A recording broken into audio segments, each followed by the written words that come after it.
Start करें? Okay fine. So देखो, we have learned about the concept of superposition. एक तो वेव्स एंड साउंड में पढ़ा था, फिर हमने नेक्स्ट इलेक्ट्रिक फील्ड का सुपरपोजिशन के बारे में डिस्कस किया था, राइट? देखो, सुपरपोजिशन का कॉन्सेप्ट ये है कि अगर किसी जगह पर, इन दिस केस, दो डिस्टर्बेंसेस पहुंचता है, एक जगह पर दो डिस्टर्बेंसेस पहुंचता है, तो रिजल्टेंट डिस्टर्बेंस कैसे निकालते हैं, ये प्रिंसिपल यही बताता है, राइट? अगर तुमको वेव्स एंड साउंड याद है तो ऐसा कहानी था कि अगर एक रस्सी है, दिस इज ए रोप, है ना? अभी इस पे अगर एक डिस्टर्बेंस आता है ऐसा, जो इस रोप के पार्टिकल को y1 डिस्टेंस ऊपर लेके जाना चाहता है. कहाँ तक लेके जाना चाहता है? y1 डिस्टेंस ऊपर तक लेके जाना चाहता है, ठीक है ना? और इसी जगह पर और एक अगर फॉर एग्जांपल डिस्टर्बेंस आता है जो इस पार्टिकल को उसी लोकेशन, उस पर्टिकुलर लोकेशन में जो पार्टिकल है उसको अगर y2 डिस्टेंस तक लेके जाना चाहता है, मतलब ऐसा सिचुएशन है कि रस्सी एक ही है, उसी लोकेशन पे दो डिस्टर्बेंसेस प्रेजेंट है. एक पार्टिकल को डिस्टर्ब करके y1 तक लेके जाना चाहता है, और दूसरा जो डिस्टर्बेंस है जो साइमल्टेनियसली वहाँ पर प्रेजेंट है, वो उस पर्टिकुलर पार्टिकल को डिस्टर्ब करके कहाँ तक लेके जाना चाहता है? y2 तक लेके जाना चाहता है. तो यहाँ पर आएगा हमारा प्रिंसिपल ऑफ सुपरपोजिशन, जो तुमको ये बताएगा कि इस पार्टिकल का फाइनल डिस्प्लेसमेंट क्या होगा. And that is very simple. जो फाइनल डिस्प्लेसमेंट होगा y, that will be equal to what? y1 plus y2. That is the sum of the individual displacements. अच्छा, जब वैल्यूज पुट करोगे तब साइन के साथ पुट करना है ना? मैंने यहाँ पर y1 y2 दोनों पॉजिटिव लिखा है, इसलिए मैंने y1 प्लस y2 कर दिया. अगर ऐसा हुआ कि एक डिस्टर्बेंस 5 सेंटीमीटर ऊपर लेके जाना चाहता है, उसी जगह पर जो दूसरा डिस्टर्बेंस है वो 2 सेंटीमीटर नीचे लेके आना चाहता है, तो इसका फाइनल डिस्प्लेसमेंट क्या होगा? +5 प्लस -2 कितना होगा? 3 सेंटीमीटर ऊपर की तरफ. समझ में आया? ये हो गया प्रिंसिपल ऑफ लीनियर सुपरपोजिशन. समझ में आया? ये जो हमने डिस्कस किया, this is the case of A mechanical wave. याद है हमने वेव्स को दो कैटेगरी में डिवाइड किया था, एक था मैकेनिकल वेव, दूसरा था इलेक्ट्रोमैग्नेटिक वेव. और दोनों का मेजर डिफरेंस ये था कि मैकेनिकल वेव जैसे कि रस्सी में पल्स ट्रैवल करना, पानी में कंसेंट्रिक सर्कल्स बन के जो वेव ट्रैवल करता है, जो मैं साउंड मेरे मुंह से निकल रहा है वो भी तो वेव है, तुम्हारे कान तक पहुंच रहा है, इनको हम मैकेनिकल वेव्स बोलते हैं. क्यों मैकेनिकल वेव्स बोलते हैं? बिकॉज इनको मीडियम चाहिए प्रोपोगेट करने के लिए. क्या चाहिए? मीडियम चाहिए प्रोपोगेट करने के लिए. दैट इज द रीज़न हम उनको मैकेनिकल वेव्स कहते हैं. और सुपरपोजिशन का पहला इंट्रोडक्शन या पहला फील्ड जो हमको मिला था वो वेव्स एंड साउंड नहीं मिला था, in terms of mechanical waves. और ये याद करो कि ये चैप्टर किसके बारे में है? This chapter is about light, about the wave nature of light. Is that clear? अब लाइट जो है वो इलेक्ट्रोमैग्नेटिक वेव के कैटेगरी में आता है, और इलेक्ट्रोमैग्नेटिक वेव मैकेनिकल वेव से अलग होता है, क्योंकि इलेक्ट्रोमैग्नेटिक वेव्स जो होता है they don't need any medium to propagate. Sun से जो लाइट हम तक पहुंचता है वो तो स्पेस के थ्रू होकर पहुंचता है. स्पेस में तो कुछ है नहीं, देयर इज वैक्यूम, फिर भी तो हम तक पहुंचता है. इसको हम रेडिएशन कहते हैं, पढ़ा है ना तुम लोगों ने? क्या कहते हैं हम इसको? Radiation. Radiation is nothing but electromagnetic wave. तो इनको मीडियम नहीं चाहिए. बात समझ में आए? दोनों में थोड़ा सा डिफरेंस है, लेकिन जब हम इनके साथ डील करेंगे, जैसे यहाँ पर हमने एक मैकेनिकल वेव के साथ डील की, आगे जाके हम लाइट के साथ डील करेंगे. और इलेक्ट्रोमैग्नेटिक वेव्स के चैप्टर में मैंने तुमको बहुत अच्छे से समझाया था कि light is made up of oscillating electric field and magnetic field. पढ़ाया था ना? Light is made up of oscillating electric fields and magnetic fields. तो यहाँ पर हम जैसे डिस्प्लेसमेंट्स का वेक्टर एडिशन कर रहे हैं, तो अगर एक जगह पर दो लाइट आके मिलता है, यहाँ से एक लाइट का वेव आया, यहाँ से एक लाइट का वेव आया, दोनों अगर यहाँ पर आके मिलता है, तो इस जगह पर तुमको ब्राइट स्पॉट मिलेगा या डार्क स्पॉट मिलेगा, या ब्राइटनेस कैसा होगा वो इंटेंसिटी पे डिपेंड करता है. और इंटेंसिटी डिपेंड करता है square of the electric field पे. सर ये कहाँ से आ गया? ये हम प्रूव करेंगे आगे जाके. या तुमने अगर इलेक्ट्रोमैग्नेटिक वेव्स के चैप्टर में हमने इंटेंसिटी का फॉर्मूला भी डिराइव किया था, वहाँ पर हमने ये प्रूव किया था कि intensity of a light is directly proportional to the square of the electric field. Come on people, yes और नो? समझ में आ रहा मैं क्या कह रहा हूँ? तो मैं ये कहना चाहता हूँ कि हमने जिस तरीके से यहाँ पर डिस्प्लेसमेंट्स के साथ डील किया, जब हम लाइट के सुपरपोजिशन के बारे में बात करेंगे तो हम किसको सुपरपोज करेंगे? यहाँ पर हमने डिस्प्लेसमेंट को सुपरपोज किया, वहाँ पर हम इलेक्ट्रिक फील्ड्स को सुपरपोज करेंगे. पहले वाले का इलेक्ट्रिक फील्ड इस जगह पर हो गया E1 वेक्टर, दूसरा लाइट जो आया उसी जगह पर कितना इलेक्ट्रिक फील्ड प्रोड्यूस कर रहा है? E2 vector. समझ में आया? तो फाइनली वहाँ पर जो सुपरपोज करने के बाद, दो लाइट इंटरफेयर करने के बाद फाइनल जो इलेक्ट्रिक फील्ड होगा वो हम कैसे निकालेंगे? That will be the vector addition of E1 vector and E2 vector, E1 vector plus E2 vector. समझ में आया? तो इस तरीके से हम सुपरपोजिशन के कंसेप्ट को यूज़ करेंगे इन केस ऑफ लाइट। यहाँ पर हमने डिस्प्लेसमेंट के केस में यूज़ किया था। साउंड के केस में हम सुपरपोजिशन किस में अप्लाई करते हैं? प्रेशर के केस में अप्लाई करते हैं। एक साउंड वेव इस लोकेशन पे आया, उसी लोकेशन पे दूसरा साउंड वेव आया, तो रिजल्टेंट प्रेशर क्या होगा? इंडिविजुअल प्रेशर का सुपरपोजिशन। समझ में आ रहा है मैं क्या कह रहा हूँ? अभी मैं क्या कह रहा हूँ कि जब हम लाइट के साथ डील करेंगे तब हम इलेक्ट्रिक फील्ड के साथ वही काम करेंगे जो हमने प्रेशर के साथ किया, जो हमने डिस्प्लेसमेंट के साथ किया। क्या करेंगे? इलेक्ट्रिक फील्ड्स को वेक्टरिकली ऐड करेंगे। समझ में आया? Is that clear? E1 vector plus E2 vector. That will be the resultant electric field. Is that clear? उसके बाद हमने क्या सीखा? उसके बाद मैं तुमको बता चुका हूँ, वेव्स एंड साउंड में पढ़ा होगा कि intensity is proportional to amplitude square. ये तो सुना होगा, intensity is proportional to amplitude square. यहाँ पर हम एम्पलीट्यूड किसका? लाइट के केस में इलेक्ट्रिक फील्ड के एम्पलीट्यूड के बारे में बात करें। और यहाँ पर जो हमारा इंटेंसिटी होगा that is proportional to what? Square of the resultant electric field produced at the point. समझ में आया? जितना ज़्यादा इलेक्ट्रिक फील्ड होगा उतना ज़्यादा इंटेंसिटी होगा। और लाइट के केस में अगर कहता हूँ कि बहुत ही इंटेंस लाइट है, इसका फिजिकल इंटरप्रिटेशन क्या होगा कि वो जगह बहुत ब्राइट होगा। समझ में आ रहा नहीं आ रहा? साउंड के केस में क्या होगा? उस जगह पर बहुत लाउड साउंड होगा। समझ में आ रहा नहीं आ रहा? इस केस में अगर कंस्ट्रक्टिवली इंटरफेयर करता है तो हम क्या कहेंगे कि डिस्प्लेसमेंट बहुत ज़्यादा हो, y1 प्लस y2। समझ में आया? This is the concept of principle of linear superposition. But ज़रूरी नहीं है कि resultant displacement will be more than the individual displacements. मैंने जो तुमको अभी एग्जांपल दिया कि दो इलेक्ट्रिक फील्ड आके मिलेगा and resultant light will be more, इसको हम कंस्ट्रक्टिव इंटरफेरेंस कहते हैं। क्या कहते हैं हम इसको? Construct. Have you heard about this? Constructive and destructive interference, इसी को लेकर अभी हम डिस्कस करेंगे। बट ठीक है, उसको लेकर आगे डिस्कस करेंगे। Let's discuss this entire concept of constructive and destructive interference in case of light. और इन दिस केस जब हम इंटरफेरेंस के बारे में डिस्कस करेंगे, हम लाइट के इलेक्ट्रिक फील्ड के साथ डील करेंगे। Is that clear? तो ध्यान से देखना। Let's talk in terms of wave now. सोचो ये एक पर्टिकुलर लोकेशन है, दिस इज लोकेशन P। अभी इस तरफ से एक लाइट वेव आता है P पॉइंट तक, एंड से इस तरफ से दूसरा लाइट वेव आता है।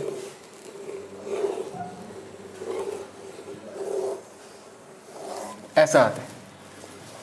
मैंने कोशिश किया कि पिक्चर अच्छा बने। पिक्चर को ध्यान से देखो, दो लाइट वेव आया और जब ये लोग P पॉइंट में मीट करते हैं, this two light waves are exactly in the same phase. क्योंकि ग्रीन वाले का भी पीक P पॉइंट पे है और पिंक वाले का भी पीक P पॉइंट पे ही है। तो इन फेस का एंड आउट ऑफ फेस का कंसेप्ट ऑलरेडी SHM में पढ़ा चुका हूँ। वेव्स एंड साउंड में आता है फिर से फेस इन फेस, ये वाला कंसेप्ट यहाँ पर यूज़ होगा। तो यहाँ पर जो दोनों लाइट वेव्स आता है, दोनों का पीक एक दूसरे के साथ क्या कर रहा है? मीट कर रहा है। हम इन फेस कब कहते हैं? When we say that two waves are in phase, when crest meets with crest and when trough meets with trough, then we say it is in phase. यहाँ पर हमने क्या किया? दोनों वेव्स का क्रेस्ट क्या कर रहा है? एक दूसरे के साथ मीट कर रहा है। समझ में आया? Just now try to understand कि अगर पहला लाइट वेव का जो इलेक्ट्रिक फील्ड का वैल्यू है, ट्राई टू अंडरस्टैंड पीपल, पहला लाइट वेव का अगर इलेक्ट्रिक फील्ड का वैल्यू मैं E कहता हूँ, क्या कहता हूँ? E। और यहाँ से जो दूसरा लाइट वेव आया, लेट अस से उसका भी इलेक्ट्रिक फील्ड का वैल्यू E ही है। जब ये दोनों यहाँ पर आके सुपर इम्पोज करेंगे, जब मीट करेंगे, तो रिजल्टेंट इलेक्ट्रिक फील्ड का वैल्यू कितना होगा? पहले वाले का E है, दूसरे वाले का E है, and both of them are in phase. मतलब एक का पीक दूसरे के पीक के साथ टच कर रहा है, तो रिजल्टेंट पीक कितना आएगा? 2E आएगा, नहीं आएगा? रिजल्टेंट पीक कितना आएगा? रिजल्टेंट पीक 2E आएगा। तो ये सोच के देखो कि इंटेंसिटी कितना आएगा। यहाँ पर अगर मैं इलेक्ट्रिक फील्ड रिजल्टेंट बोलता हूँ वो कितना होगा? 2E। और अगर मैं रिजल्टेंट इंटेंसिटी बोलूँ that is proportional to what? Electric field के मैग्नीट्यूड का स्क्वायर, और वो कितना हो जाएगा? 4 times the E square, which is proportional to मैं I अगर इंडिविजुअल मतलब I proportional to E square अगर मैं लिखता हूँ, इसका मतलब क्या है कि एक सिंगल वेव का intensity is proportional to E square. E square, come on people, E क्या था? दोनों में से किसी एक वेव का इलेक्ट्रिक फील्ड, तो उसका इंटेंसिटी कितना होगा? Proportional to E square. Superimpose करने के बाद, और यहाँ पर जो सुपर इम्पोजिशन हो रहा है वो एक कंस्ट्रक्टिव इंटरफेरेंस हो रहा है, बिकॉज पीक के साथ जाके मीट कर रहे हैं। यहाँ पर जब इंटरफेरेंस हो रहा है, जब ये दोनों सुपर इम्पोज कर रहे हैं, they're exactly in the same phase. तो रिजल्टेंट इंटेंसिटी जो हमको मिलेगा that is what proportional to 4i. What is i? i is the intensity of the single wave. और सुपर इम्पोज करने के बाद जब को जो हमको इंटेंसिटी मिलता है वो इंडिविजुअल वेव की इंटेंसिटी से 4 गुना ज़्यादा है. क्या है? 4 गुना ज़्यादा है. मतलब ये लाइट जितना ब्राइट दिखाई देगा और दोनों के सुपर इम्पोजिशन के बाद यहाँ पर जो ब्राइट स्पॉट बनेगा इसका ब्राइटनेस इस लाइट के ब्राइटनेस से 4 गुना ज़्यादा होगा. समझ में आया? So this is how we use the concept of principle of superposition. बात को समझना. Is that clear? Now try to understand people. कब पीक पीक के साथ मिलता है, ये क्वेश्चन है. बिकॉज अभी जो हमने डिस्कस किया मैं कह रहा हूँ कि नहीं कंस्ट्रक्टिवली इंटरफेयर करेगा, पीक पीक के साथ मीट करेगा, क्रेस्ट क्रेस्ट के साथ मीट करेगा. तो ये कब करेगा? That is how we decide. ध्यान से देखना, ध्यान से देखना. दोनों ने लेकिन अलग अलग डिस्टेंस कवर किया है ना. Both the light waves have travelled different distances. Is that clear? अच्छा, मैं तुमको एक नया डायग्राम में दिखा रहा हूँ. ओके पीपल, ध्यान से देखना. तो अभी हम ये डिस्कस करेंगे कि यहाँ पर सुपर इम्पोजिशन तो हो रहा है और हमको चाहिए ताकि जब ये दोनों वेव सुपर इम्पोज करें they should be in face, right. तो वो कंडीशन क्या है जिस कंडीशन के बेसिस पे ये दोनों वेव्स एक दूसरे के साथ इन फेस रहेंगे हमेशा when they superimpose with each other. ध्यान से देखना. हाँ, अभी जब सुपर इम्पोज करेगा we know that peak peak के साथ मीट करना पड़ेगा और क्रेस्ट क्रेस्ट के साथ मीट करना पड़ेगा. Is that clear? राइट. अभी देखो ध्यान से. फॉर एग्जांपल ये एक वेव है, लेट अस से ये दूसरा वेव है. और ध्यान से देखो दोनों के बीच का पार्ट डिफरेंस कितना है. Is it not lambda? एक से दूसरे ने लैम्डा डिस्टेंस ज्यादा कवर किया है. इसका मतलब तो यही होता है एक से के रिस्पेक्ट में दूसरे ने लैम्डा डिस्टेंस ज्यादा कवर किया है, राइट. अभी इन दोनों वेव्स को अगर तुम सुपर इम्पोज कर दोगे, जोड़ दोगे, तो ध्यान से देखना अगर सुपर इम्पोज करोगे तो ये वाला पार्ट इस वाले पार्ट के साथ क्या करेगा, जाके मीट करेगा, और ये वाला पार्ट इस वाले पार्ट के साथ जाके मीट करेगा. दैट मीन्स पीक पीक के साथ मीट कर रहा है और ट्रफ ट्रफ के साथ मीट कर रहा है. अभी इमेजिन करो अगर ये गैप लैम्डा नहीं होकर 2 लैम्डा होता तो ऐसा ही बनता, 3 लैम्डा होता तब भी ऐसा ही बनता, 4 लैम्डा होता तब भी ऐसा ही बनता. हमारा कंडीशन क्या बन गया? हमारा कंडीशन ये बन गया कि भाई इसने अगर L1 डिस्टेंस कवर किया, यस पीपल, और इसने अगर L2 डिस्टेंस कवर किया तो दोनों के बीच का path difference L2 minus L1 should always be m times of lambda, where m can be 0, 1, 2, 3 ऐसे करके कंटिन्यू हो. मतलब इंटीजर नंबर ऑफ लैम्डास. 0 का मतलब क्या, दोनों ने सेम डिस्टेंस कवर किया, तब तो पीक टू पीक मीट कर ही जाए, राइट. लेकिन अगर उनके बीच का पार्ट डिफरेंस मतलब एक के रेस्पेक्ट में दूसरे ने कितना ज़्यादा पाथ लेंथ कवर किया, अगर वो गैप लैम्डा के बराबर आता है या 2 लैम्डा के बराबर आता है या 3 लैम्डा के बराबर आता है, तो इनका जो सुपरपोजिशन होगा उसके चलते तो रिजल्टेंट इंटेंसिटी हमको मिलेगा, या रिजल्टेंट क्या बोलते हैं, रिजल्टेंट इलेक्ट्रिक फील्ड जो हमको मिलेगा या रिजल्टेंट एम्पलीट्यूड जो मिलेगा वो बड़ा मिलेगा as compare to individual waves. Simply said, अगर इंडिविजुअल वेव्स का एम्पलीट्यूड ए है तो रिजल्टेंट एम्पलीट्यूड कितना मिलेगा, ट्वाइस है, अगर ये लोग इन फेस एक दूसरे के साथ सुपर इम्पोज करते हैं. बोलो समझ में आया? Is that clear? चलो इसको कॉपी कर लो and then we move ahead. तो अभी जो हमने केस डिस्कस किया दैट वाज ए केस जहाँ पर 2 वेव्स आते हैं और ये लोग इन फेस मीट करते हैं. तो अभी जो कौन सा केस होगा, अभी वो केस होगा जहाँ पर 2 waves out of phase meet करते हैं. अभी आउट ऑफ फेस का अगर फील लेना है तो ये फील तुमको क्या मिलेगा, तुमको ये समझ में आ जाएगा. ओके फाइन, एक का क्रेस्ट दूसरे के ट्रफ के साथ मीट कर रहे हैं, तब हम क्या कहेंगे, they are out of phase, right. ये देखो ये डायग्राम को देख के समझ में आएगा तुमको. ये पहला वेव है, ये दूसरा वेव है. पहला वेव आता है और देखो पहला वेव, ये जो लोकेशन है, वी आर टॉकिंग अबाउट ना सुपरपोजिशन एट दिस पॉइंट. मैंने इसी जगह का नाम मैंने पी बोल दिया. पी पे ग्रीन वाले वेव का पीक प्रेजेंट है, right. Is that clear? And in this case basically अगर मैं देखूं, ओके फाइन, सो मैं ये कह रहा था कि ग्रीन वाले का पॉजिटिव पीक है और इसी जगह पर जो पिंक वाला वेव आता है उसका नेगेटिव पीक है यहाँ पर. Is that clear? देखो तुमको पूरे वेव को देखने की ज़रूरत नहीं है, तुम अगर देखोगे तो कौन से लोकेशन को देखोगे, P वाले लोकेशन को देखोगे। और ये देखो कि P वाले पॉइंट पे जो ग्रीन वाला वेव आया है ना, उसने कितना इलेक्ट्रिक फील्ड कंट्रीब्यूट किया, plus E in this case. और ये देखो उसी P वाले पॉइंट पे जो पिंक वाला वेव आया उसने कितना इलेक्ट्रिक फील्ड कंट्रीब्यूट किया, minus E. Is that clear? Now this is a case where the two waves are completely out of phase, right? Because अगर एक अपना पीक पॉजिटिव पीक कंट्रीब्यूट कर रहा है, दूसरा अपना नेगेटिव पीक कंट्रीब्यूट कर रहा है। बात समझ में आया? अभी खुद सोच के देखो, मैंने सिचुएशन बहुत सिंपल बना के रखा है, दोनों वेव का इलेक्ट्रिक फील्ड सेम माना है, अलग अलग भी हो सकता है। मैंने सेम मान के डिस्कस किया कि पहले वाले का इलेक्ट्रिक फील्ड का वैल्यू क्या है, ई है, दूसरे वाले का इलेक्ट्रिक फील्ड का वैल्यू क्या है, ई ही है। जब ये लोग मिलते हैं, एक का प्लस ई होता है, दूसरे का माइनस ई होता है। तो ये बताओ what will be the value of the resultant electric field at the point P? It is zero. अगर इलेक्ट्रिक फील्ड जीरो है तो वहाँ पर लाइट की इंटेंसिटी क्या होगा, जीरो होगा, because intensity is proportional to electric field square. अगर इलेक्ट्रिक फील्ड ही जीरो है तो वहाँ का इंटेंसिटी भी क्या होगा, जीरो होगा। इंटेंसिटी जीरो मतलब no bright spot, it's a dark spot. समझ में आ रहा है मैं क्या कह रहा हूँ? वो जगह की वो जगह डार्क हो जाएगा। इसको हम क्या बोलते हैं, डिस्ट्रक्टिव इंटरफेरेंस। इंटरफेयर मतलब मिलना, और कैसे मिलते? ऐसे मिलते हैं कि ताकि एक दूसरे को डिस्ट्रॉय कर देते हैं। बिकॉज जब ये लोग आए थे इनके पास एनर्जी तो था, इसके पास भी कुछ ना कुछ इंटेंसिटी है, इसके पास भी इंटेंसिटी है। मैंने यहाँ पर दोनों का इंटेंसिटी सेम माना है, दोनों का इलेक्ट्रिक फील्ड सेम माना है। तो इसका इंटेंसिटी कितना होगा जनता, I proportional to what, E square. इसका भी इंटेंसिटी कितना होगा, I proportional to E square. और यहाँ पर जो रिजल्टेंट इंटेंसिटी हमको मिलेगा that is equal to what, zero, क्योंकि जो रिजल्टेंट इलेक्ट्रिक फील्ड मिलता है वो क्या, वो जीरो है। तो इसको कहते हैं हम superposition when the two waves are completely out of phase। अभी ये सोचो कि ऐसा कंडीशन कब बनेगा, ऐसा कंडीशन कब बनेगा? Let's see this case.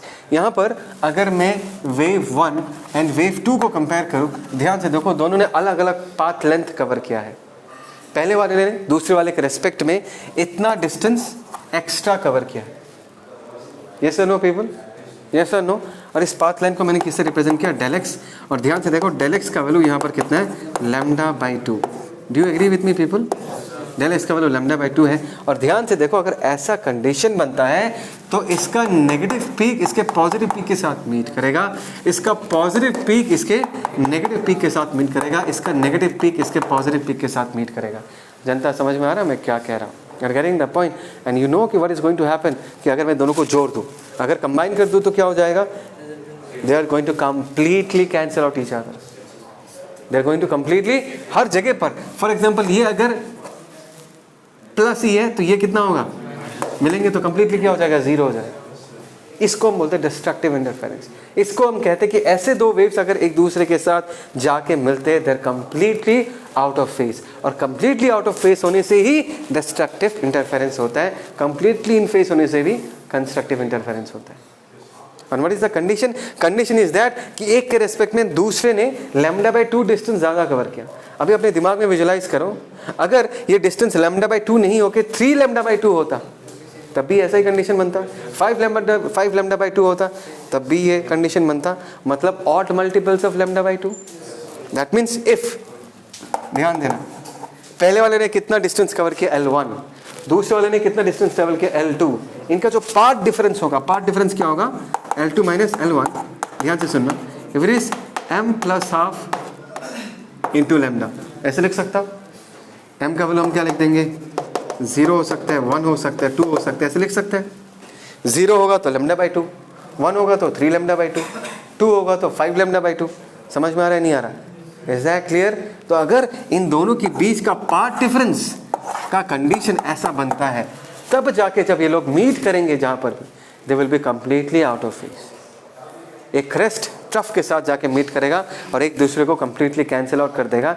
Light के केस में तुमको डार्क स्पॉट दिखाई देगा, साउंड के केस में तुमको नो साउंड सुनाई देगा, और डिस्प्लेसमेंट के केस में उस जगह पर कोई डिस्प्लेसमेंट तुमको दिखाई नहीं देगा। ये रूल्स जो है, चाहे वो मैकेनिकल वेव है, चाहे वो इलेक्ट्रोमैग्नेटिक वेव है, हर जगह ये रूल वैलिड बैठता है। फिर से याद दिलाऊंगा, इस चैप्टर में हम लाइट को लेकर डिस्कस कर रहे हैं, तो हम अपना हमारा जो कहानी है, इस कहानी में ये जो वेव तुमको दिख रहा है, this are representing electric field lines. समझ में आया? एक प्लस ही माइनस ई को कैंसिल आउट कर देगा in case of destructive interference. And in this case the waves, the two waves, basically superimpose with each other such that they are completely out of phase. बोलो समझ में आया नहीं आया? Is that clear सबको? चलो इसको लिख लो। ओके पीपल, तो हमने बेसिक आइडिया तो समझ लिया कि जब जो वेव्स आके मिलता है इंटरफेरेंस होता है, ठीक है ना। अभी जब इंटरफेरेंस होगा उसका इंटेंसिटी कितना होगा, उसका एम्पलीट्यूड कितना होगा। देखो एक बात को समझो, ज़रूरी नहीं है कि हमेशा पीक टू पीक या पीक टू क्रेस्ट मीट हो, बीच का कंडीशंस भी तो आ सकता है। बीच का कंडीशन समझ में आता है नहीं आता? बहुत सारे केसेस बन सकते हैं ना। Is that clear? Peak to peak and peak to मतलब trough to trough and trough to crest, this are two specific cases, बहुत ही स्पेसिफिक केस है। अगर क्रेस्ट टू क्रेस्ट है तो कंप्लीटली कंस्ट्रक्टिव होगा, क्रेस्ट टू ट्रफ है तो कंप्लीटली डिस्ट्रक्टिव होगा, और इसके बीच के केसेस भी तो होंगे। तो अभी जो हम डिस्कशन करने वाले हैं थोड़ा मैथमेटिकल है, और हम ये निकालने वाले हैं कि अगर हमको इंटेंसिटी निकालना है सुपरपोजिशन के बाद तो वो फॉर्मूला क्या होगा जिससे हम इंटेंसिटी निकाल सकते हैं, और जो एम्पलीट्यूड आएगा रिजल्ट एंड एम्पलीट्यूड उसका एक्सप्रेशन क्या होगा, ठीक है। तो कहानी कैसे स्टार्ट होता है? We are going to talk about the interference of two travelling sinusoidal waves. Is that clear people? Two travelling sinusoidal waves. Do you remember एक ट्रैवलिंग वेव का इक्वेशन क्या होता है? y equal to a sin kx plus omega t plus phi, right. So let us से पहला जो travelling wave है y1, उसको हमने ले लिया a1 sin kx plus omega t, ऐसा ले लिया मैंने। Is that clear? और दूसरा वाला जो है y2, उसको ले लिया हमने a2 sin kx plus omega t plus phi ले लिया। Is that clear people? बोलो रे, सबको समझ में आया? Is that clear? अच्छा, ये हो गया दो ट्रैवलिंग वेव्स जो आगे जाके मीट करेंगे, ठीक है। क्या तुमको ये याद है कि ब्रैकेट के अंदर जो टर्म होता है उसको हम फेज कहते हैं? जब हम फेज डिफरेंस कहते हैं मतलब इन दोनों क्वांटिटीज का minus, in this case phase difference phi आ जाएगा। Is that clear? क्या तुमने ये देखा कि यहाँ पर मैंने दोनों का फ्रीक्वेंसी सेम रखा है, omega omega? There is a catch behind this, बाद में जाके बताऊंगा, ठीक है ना। अभी के लिए जस्ट ऑब्जर्व करके रखो कि सर ने जो दो वेव्स लिए उन दोनों का फ्रीक्वेंसी क्या है, सेम है। There is a reason behind this. Is that clear? वो बाद में जाके बताऊंगा, ठीक है। अभी you have to understand this in order to make our life easier. जिस जगह पर ये दो वेव्स जाके मीट करेगा उस जगह को मैं x इक्वल टू 0 मान लेता हूँ। समझ में आया ना? इससे बेनिफिट क्या मिलेगा? यहाँ पर x वाला टर्म क्या हो जाएगा, गायब हो जाएगा, right. Let us say that the two waves are superposing at the location x equal to 0. Is that clear? So say two waves are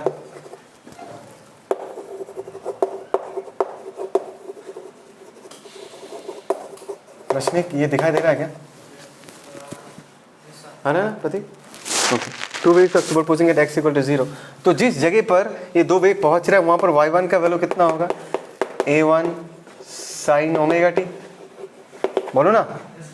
और y2 का वैल्यू कितना होगा उस पर्टिकुलर लोकेशन पे? a2 sin omega t plus five. तो ये तो SHM की इक्वेशंस बन गए, a sin omega t plus five. वो तो होना ही था, यस सर नो, बिकॉज ये दोनों साइनसोडियल वेव्स हैं। वहाँ पे उस पार्टिकल को क्या करना चाहेगा? वो साइनसोडियली मूव करवाना चाहेगा, ऑसिलेट, यस ऑसिलेट करवाना चाहेगा। तो ऐसा इक्वेशंस मिला, ठीक है। Is that clear? अभी तुमको एसएचएम याद करना है कि सुपरपोजिशन ऑफ टू एसएचएम्स, या एसी में जो हमने फेजर डायग्राम का कॉन्सेप्ट सीखा था कि अगर हमारे पास साइन फंक्शंस होते हैं तो हम फेजर डायग्राम के थ्रू इसको एनालाइज कर सकते हैं, जहाँ पर हमारी इस फिजिकल क्वांटिटी का जो पीक वैल्यू है that will represent the length of the vector। हमारा फिजिकल क्वांटिटी का जो पीक वैल्यू है वो हमारे वेक्टर के लेंथ को रिप्रेजेंट करेगा, और ये जो एंगल है ओमेगा टी उसका फेस रिप्रेजेंट करेगा। Is that clear? तो अभी अगर मैं इसका फेजर डायग्राम बनाऊं, और फेजर डायग्राम बनाने के बाद हम इसको तो इसके साथ जैसा ट्रीटमेंट करते हैं, it is just like a vector, vector जैसा ट्रीट करते हैं, ठीक है ना।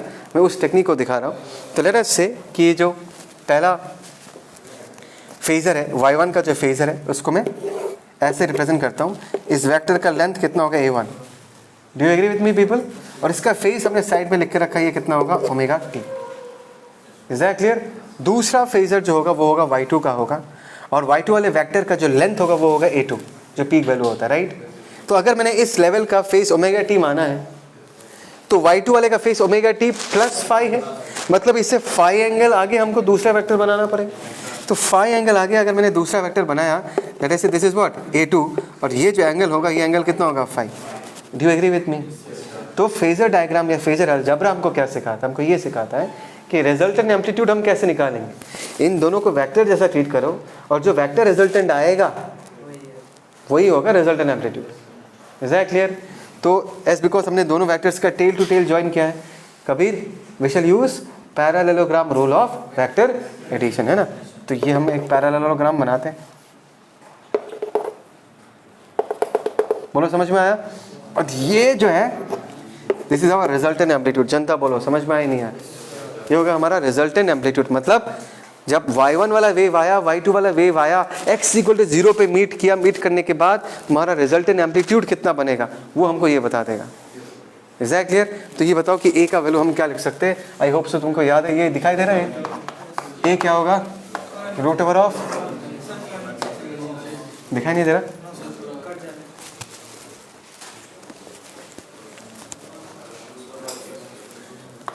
एक हम लिख सकते हैं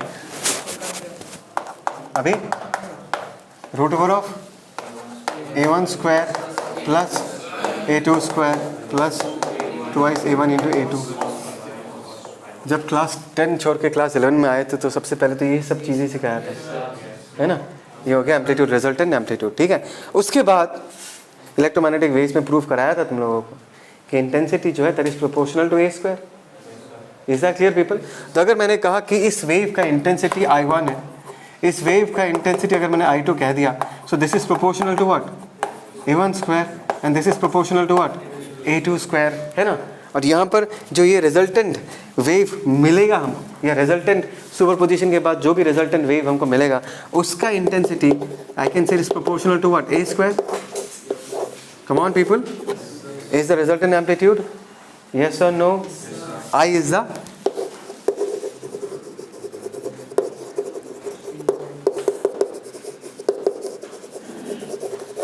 और I1 एंड I2 क्या है? इंडिविजुअल इंटेंसिटीज, है ना, इंडिविजुअल इंटेंसिटीज। तो यहाँ पर अगर मैं इसको स्क्वायर फॉर्म में लिखूँ, ये तो फॉर्मूला हो गया एम्पलीट्यूड का, ये तो याद रखना ही है, ठीक है ना।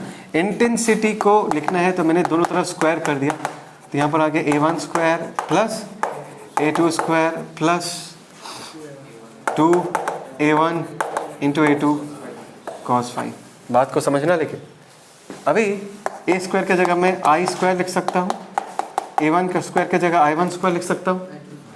नहीं आया समझ में? अरे भाई i equal to some constant a square लिख सकता हूँ, i1 equal to same constant a1 square लिख सकता हूँ। तो लेफ्ट हैंड साइड में भी कांस्टेंट आएगा, राइट हैंड साइड में भी कांस्टेंट आएगा, वो कैंसिल आउट हो जाएगा। तो डायरेक्टली मैं इंटेंसिटी के फॉर्म में लिख रहा हूँ। ओहो सॉरी, दिस इज I, है ना, this is equal to what I1, ये कितना होगा I2, ये कितना होगा root over of I1 into I2, और ये क्या हो गया cos फाई। तो ये जो है ये हमारा रिजल्टेंट इंटेंसिटी निकालने का फॉर्मूला है। क्या है? फॉर्मूला है। और ध्यान से देखो I1 I2 तो पहले से फिक्स्ड है, जो लाइट आया उसकी इंटेंसिटी I1 एंड I2। तो इंटेंसिटी कितना होगा वो किस पे डिपेंड कर रहा है? वो फेज डिफरेंस पे डिपेंड कर रहा है, correct. That means in this case intensity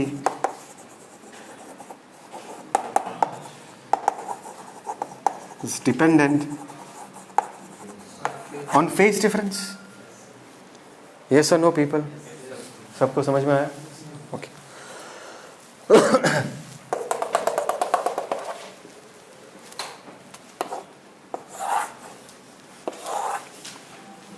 So before I start talking about phase difference, because अभी कितना इंटेंसिटी होगा, एम्पलीट्यूड कितना होगा, वो फाई पे डिपेंड करता है। तो पहले एक बार ये समझ लेते कि फाई एक्चुअली फेज डिफरेंस क्या रिप्रेजेंट करता है, और phase difference and path difference के बीच एक कनेक्शन भी था। हम कहते हैं कि अगर 2 पाई का एंगल डिफरेंस है, 4 पाई का एंगल डिफरेंस है, 6 पाई का एंगल डिफरेंस है, तो फेज में कोई डिफरेंस नहीं है। ये बात समझ में आता है? इसका मतलब क्या है? इस बात का मतलब समझ में आता है? ध्यान से देखो, इस साइन फंक्शन को देखो।